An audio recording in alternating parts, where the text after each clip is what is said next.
train is coming.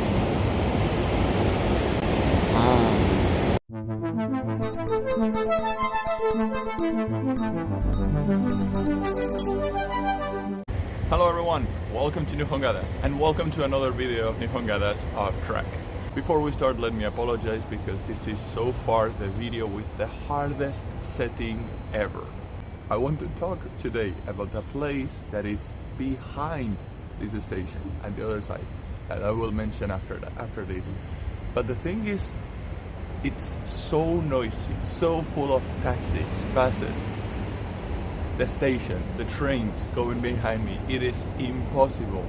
So it would be really noisy, and I was trying to look around to find for a quiet place. My priority was to show you the place right behind me while I talk, which is the normal style that I usually do.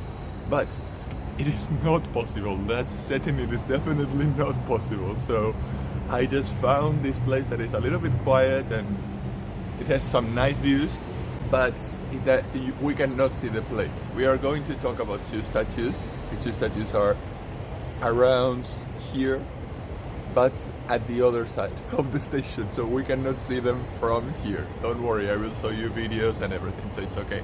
But you will not see me with them. Also, remember, very important, this is the part 2. If you haven't seen part 1, I will leave you the link here. Make sure you click on it and check it out before you watch this one. I am now next to Nippori station, which is hands down one of my favorite places in Tokyo. It's full of history places, very recommended for history fans like me. It also has this sitamachi at the other side of the station that is really recommended. All that calm vibe, relaxing atmosphere, and at the same time you can have a lot of trains that go straight to the airport and connect to many places around Tokyo. So it's a really recommended place, although it's not usually in the itinerary of any tour. Today we will talk about two statues.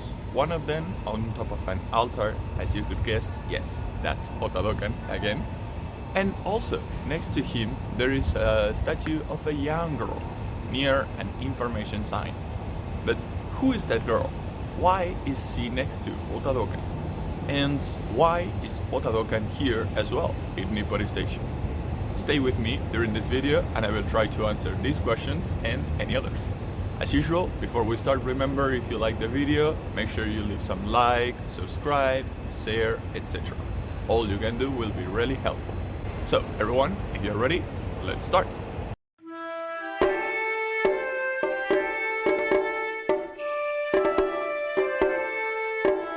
According to the legend, well, you may call it legend, tale, story, whatever, Dokan was practicing falconry outside when it started to rain. Then Dokan found a humble peasant hut surrounded by beautiful marigold flowers. The marigold, in Japanese, it's called yamabuki. Remember this? We will talk about them later. Alright. So he went to that humble hut surrounded by those beautiful marigold flowers, and he knocked on the door. When he knocked on the door, a young girl appeared, and Dokan asked for a straw raincoat. It was raining so much, so he wanted to borrow a straw raincoat. The girl, without saying a single word, offered him instead a twig of this marigold flower, a twig of this yamabuki. Dokan was confused, irritated, angry. So irritated and so confused was he that he actually left the house. Why did he offer me a twig of marigold? Why? Only thing I wanted was a straw raincoat, and she didn't tell me anything, just offered me that. Did she not hear me well? Was she teasing me? Was she making fun of me? So confused and irritated until he talked to one of his vassals. One of his vassals reminded him the following poem. Let me see if I remember. The poem is as follows.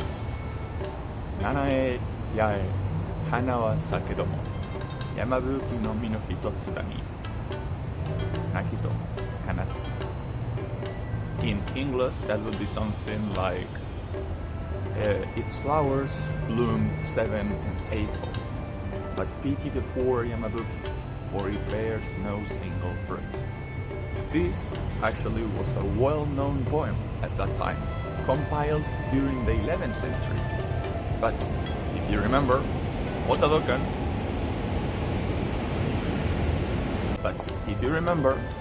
was living during the 15th century. So, why mentioning this poem now? The reason is a pun. Let's look carefully at the poem one more time. This mi means fruit, seed, but the straw raincoat that Dokan requested is pronounced mino. Replacing this mino instead of the original one would change the meaning of the sentence from does not bear a single fruit to does not have a single raincoat. In other words, the girl was apologizing because she didn't have a single straw raincoat to lend. OTA DOKAN, when he realized that, he was so moved and so embarrassed by his own lack of culture that he devoted himself to the study of poetry. So much that he even developed his own poem, a death poem. Death poems were very popular at that time in East Asia, and particularly in Japan. They usually talk about life and death, and they're usually involving the imminent death of the author. Usually, when these poems are created, the author themselves don't have too long in this world. Actually, if we look at the kanji for this poem, it is called jisei. The kanji for ji means resigning, quitting, while the other kanji se means world, like this world, this life, society in general. So joining both together would mean that this death poem is like a farewell poem to life. These death poems are very related to Zen Buddhism. According to Buddhism, this material world is full of lies, full of pleasures and material things that people usually get attached. And getting attached to these material things only brings us suffering. So death is somehow a liberation, an enlightenment. We get free of a world where the material things only gives us suffering. If you remember, during part 1, I told you about Dokan's death. Well, according to this legend, again, legend, story, tale, whatever, Dokan composed this poem while he was bleeding to death. Whether he actually created this poem during such a critical moment, we cannot know. But anyway, that was OTA DOKAN's farewell, a farewell that was involved in poetry, all thanks to a young girl and a twig of marigold.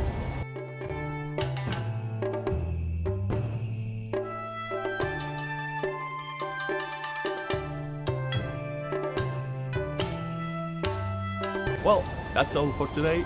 Once more, let me apologize because I cannot show the statues behind me as I would like, but sometimes the settings are a little bit hard, so I'll try my best during the next time.